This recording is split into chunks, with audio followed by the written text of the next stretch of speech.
آپ ابھی اپنی سکرین پر ایک خوبصورت جوان کی خوبصورت تصویر ملاحظہ کریں گے۔ یہ شخص 3 ماہ پہلے تک دنیا کے امیر اور بااثر ترین لوگوں میں شمار ہوتا تھا۔ یہ دنیا میں تیل کی دولت سے مالا مال تیسرے بڑے ملک لیبیا کی دوسری طاقتور ترین شخصیت تھا۔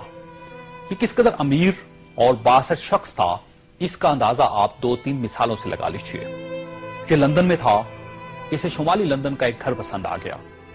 اس نے وہیں کھڑے کھڑے یہ گھر 1 کروڑ پاؤنڈز میں خرید لیا۔ یہ پاکستانی روپے میں 1 ارب 40 کروڑ روپے بنتے ہیں۔ اس نے 2009 میں مونٹی کارلو میں اپنی 37ویں سالگرہ منائی۔ یہ دنیا کی مہنگی ترین سالگرہ تھی، جس میں روس کے المونیم ٹائکون اولیگ ٹیریپاسکا، سونے کی کانوں کے مالک پیٹر منک اور مناکو کے شہزادے البرٹ سمیت دنیا بھر کی مشہور شخصیات نے شرکت کی۔ یہ پینٹنگ خریدنے کا شوقین تھا۔ اس کے پاس اربوں ڈالر کے شاہپارے تھے اور یہ تمام شاہپارے اس کے محلات میں لگے تھے۔ اسے 2006 میں اسرائیلی اداکارہ اورلی وینسمین اچھی لگ گئی تو اس نے اس کے گرد دولت کے انبار لگا دیے۔ چنانچہ یہ اس کی گرل فرینڈ بن گئی اور یہ دنیا کی مہنگی ترین گرل فرینڈ تھی۔ برطانوی وزیر اعظم ٹونی بلیئر اسے اپنا ذاتی دوست کہتا تھا اور اس پر 10 ڈاؤننگ سٹریٹ کے دروازے ہر وقت کھلے رہتے تھے۔ برطانوی شاہی خاندان نے اسے کئی بار بکنگم پیلس اور ونڈسر کاسل میں لنچ اور ڈنر دیے تھے۔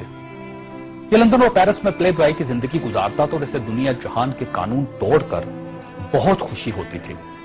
اس نے ایک بار پیرس کی شانزے-لیزے پر 120 کلومیٹر کی رفتار سے گاڑی چلا کر پوری یورپی دنیا کو حیران کر دیا اور پیرس کی سٹی حکومت کوشش کے باوجود اس کا چالان نہ کر سکی۔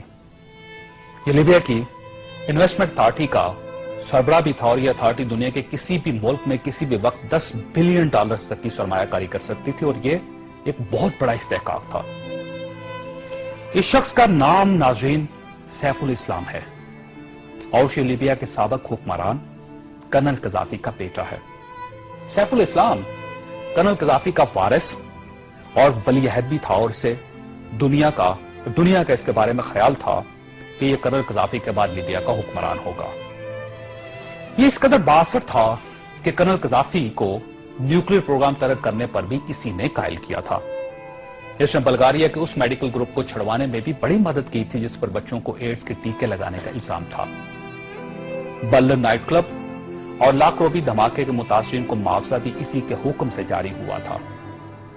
اب میں آپ کو اس کی تازہ ترین تصویریں دکھانا چاہتا ہوں۔ یہ سیف الاسلام 3 ماہ پہلے لیبیا کے چھوٹے سے قصبے اباری میں چھپ گیا۔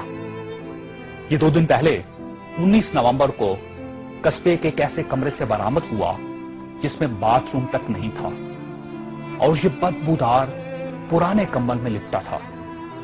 اس کی انگلیوں پر پلستر چڑھا ہوا تھا اور یہ پلستر بھی اس نے خود چڑھایا تھا کیونکہ اسے ڈاکٹر تک کی سہولت حاصل نہیں تھی۔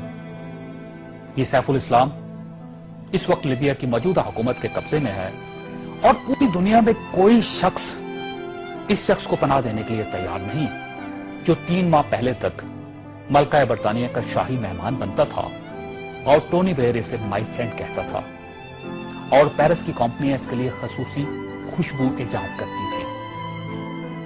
یہ ہے سوال اور یہ تصویر دنیا کے ان تمام حکمرانوں اور ان کے خاندانوں کے لیے عبرت کا سبق ہے جو اقتدار کو سب کچھ سمجھ لیتے ہیں اور جو اس زوم میں مبتلا ہو جاتے ہیں کہ ان کے اقتدار کا درخت ہمیشہ سبز رہے گا۔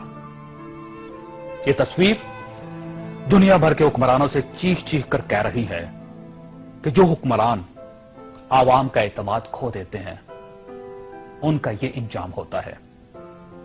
انہیں بدبودار کمبل بھی پناہ نہیں دیتے۔